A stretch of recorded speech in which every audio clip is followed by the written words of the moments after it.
Hoje é terça-feira, dia 2 de março de 2021. E o tema que estudaremos na nossa lição da Escola Sabatina será Quem Creu? O estudo de hoje está baseado em Isaías capítulo 52, verso 13 até Isaías 53, verso 12. Você está no canal Eu Estudo a Lição com o pastor Samuel Camilo.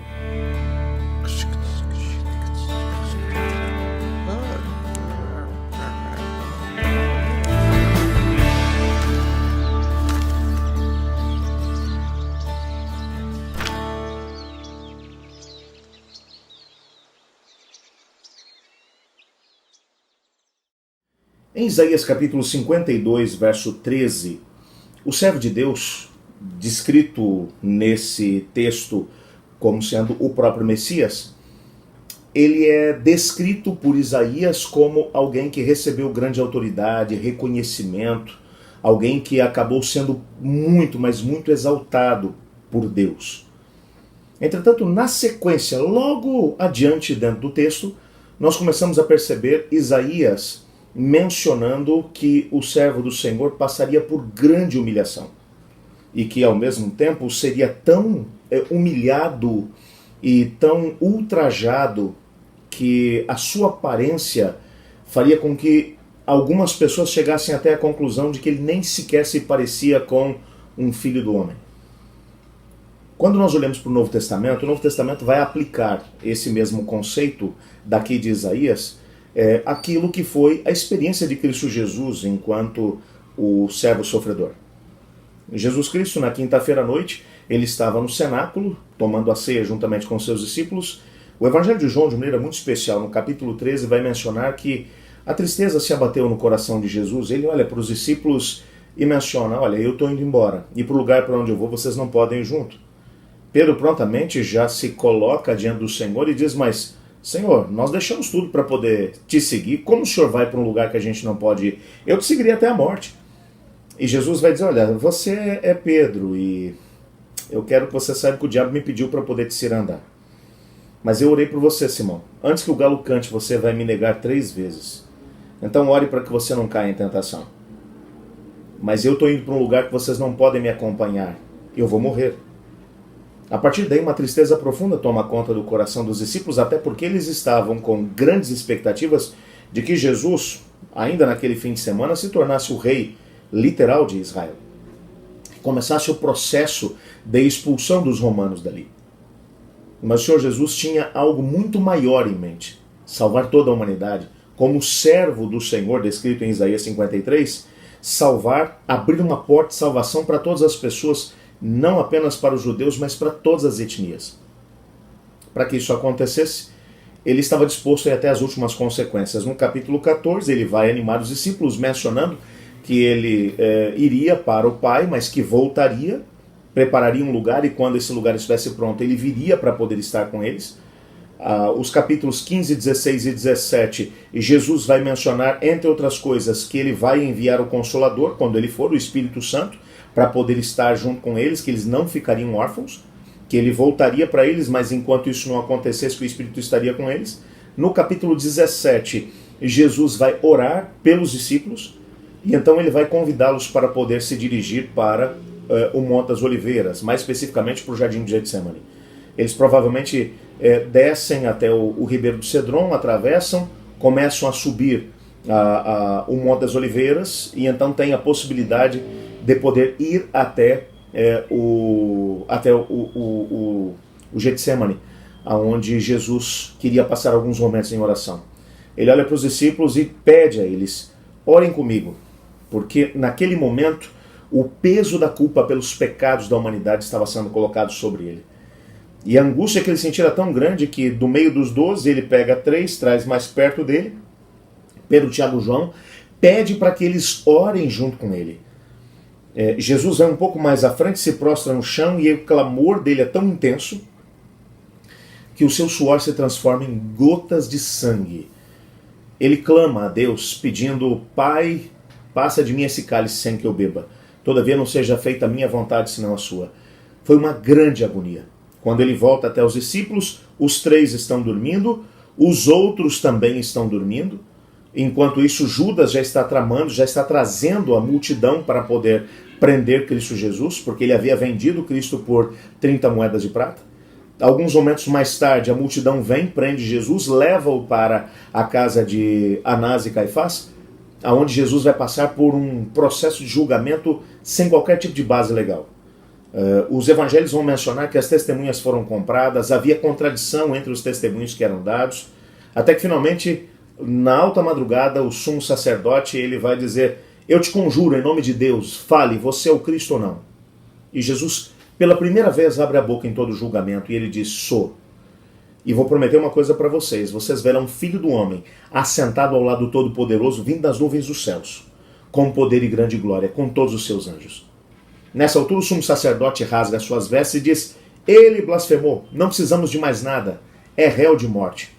Nessa altura as pessoas presentes, com uma selvageria que é indescritível, eles partem para cima de Jesus, dão-lhe bofetadas, socos, arrancam-lhe pedaços da barba, do cabelo, enquanto Jesus é brutalmente massacrado. Ele, literalmente, ele passa por uma espécie de linchamento, ainda na casa do sumo sacerdote. Quando o dia amanhece, eles levam Jesus até a casa do procurador romano, até porque eles não tinham autorização para poder condenar alguém à morte e queriam que Jesus morresse. Há um julgamento que acontece, Pilatos vai interrogar Jesus, percebe que ele não tem culpa nenhuma, mas a pressão é tão grande que ele manda que Jesus seja açoitado.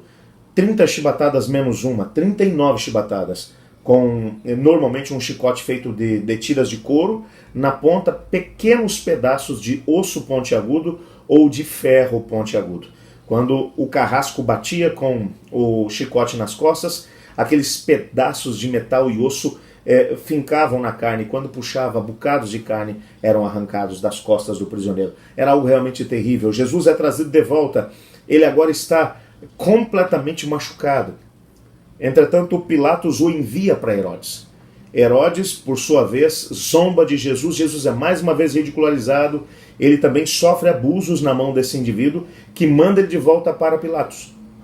Dessa vez, Pilatos ordena a execução de Jesus. O patíbulo, que era a parte horizontal da cruz, é colocada sobre seus ombros.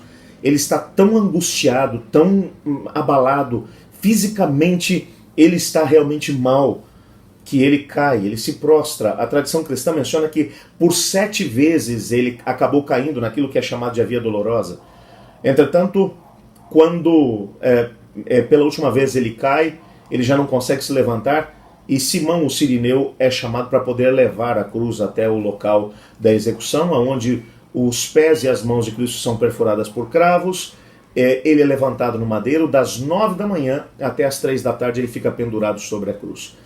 E o que o texto bíblico vai nos dizer é que às 3 horas Jesus clama de forma bem alta na cruz, dizendo: Pai, nas tuas mãos entrego o meu espírito. E então ele morre. Quando você olha para tudo isso, é tanto que o processo de execução por crucificação demorava dias. A morte de Jesus foi tão rápida que o centurião responsável pela execução, quando ele perfura o lado de Jesus com a lança, saiu sangue e água. O que menciona que, segundo alguns entendidos no assunto, o sangue dele havia coagulado, que significa que o seu coração havia se partido por causa do grande sofrimento físico e emocional que ele havia experimentado por tudo o que ele teve. Essa descrição, ela bate perfeitamente com aquilo que está registrado em Isaías 52:13, mencionando que apesar do servo do Senhor ser profundamente exaltado pelo Pai, ele de alguma maneira passaria por uma situação de humilhação e acabaria se tornando quase que não se poderia reconhecê-lo como um dos filhos dos homens. Entretanto, o que vai acontecer na sequência é uma pergunta no capítulo 53, verso 1. A pergunta é: quem creu na nossa pregação? A pregação sobre o quê? Sobre a morte de Cristo Jesus, sobre o sofrimento do Messias. Por que ele sofreu isso tudo? Porque esse era o único caminho para poder salvar a humanidade. Como esse era o único caminho, então ele sofreu o que eu e você deveríamos sofrer. Ele se predispôs a encarar aquilo que era para nós. Aliás, a própria cruz que foi usada para poder executá-lo não tinha sido feita para ele. A cruz era sob medida. Essa cruz havia sido preparada para Barrabás, mas Barrabás acabou sendo libertado pela multidão, portanto nem a cruz que Jesus usou era dele. Isso, na verdade, mostra um pouco daquilo que é o grande propósito de Deus, de salvar a humanidade. E Jesus era o substituto da humanidade. Se tem alguém que merecia ser crucificado naquele dia, era Barrabás. Mas assim como Barrabás foi libertado apesar de ser culpado, eu e você, se crermos na mensagem de Cristo Jesus, se crermos no sacrifício dele na cruz do Calvário, nós também podemos encontrar a liberdade, podemos encontrar a salvação e a vida eterna. É exatamente isso que o texto vai trazer para a gente. Jesus foi o nosso substituto. Mas quando é que ele foi exaltado, pastor? Quando nós olhamos para Filipenses capítulo 2, versos 5 em diante, Paulo vai dizer que Jesus, sendo em forma de Deus, não julgou por usurpação ser igual a Deus, mas esvaziou-se a si mesmo, assumindo a forma de servo, indo até a morte e morte de cruz. E por isso o Pai lhe deu um nome que está acima de todo nome, diante do qual todo joelho se dobrará no céu, na terra, embaixo da terra. A ideia é de que a glorificação de Cristo Jesus aconteceu depois que ele passou por essa experiência de morte. Portanto, aquilo que é a profecia do capítulo 52, verso 13, se cumpriu plenamente depois da vitória de Cristo Jesus. Ao contrário do que aconteceu com os discípulos quando viram Jesus morrendo e o seu corpo sendo colocado na sepultura, que foi um momento de grande tristeza, os anjos de Deus vibraram. Os demônios perderam a batalha. A rebelião foi completamente esmagada naquele momento na cruz do Calvário. Porque Cristo Jesus venceu. Louvado seja o nome de Cristo por isso. A pergunta de Isaías 53, verso 1 continua. Quem creu na nossa pregação? Quem creu no sacrifício de Cristo Jesus e o aceitou como Senhor e Salvador? Eu espero que essa seja a sua realidade hoje. Ore comigo. Senhor Deus, nós cremos que Cristo Jesus é o nosso substituto, que Ele morreu por nós, o castigo que nos estava destinado foi colocado sobre Ele, e por isso louvamos o nome de Cristo Jesus.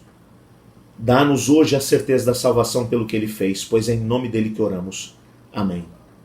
Eu estudo a lição. E você?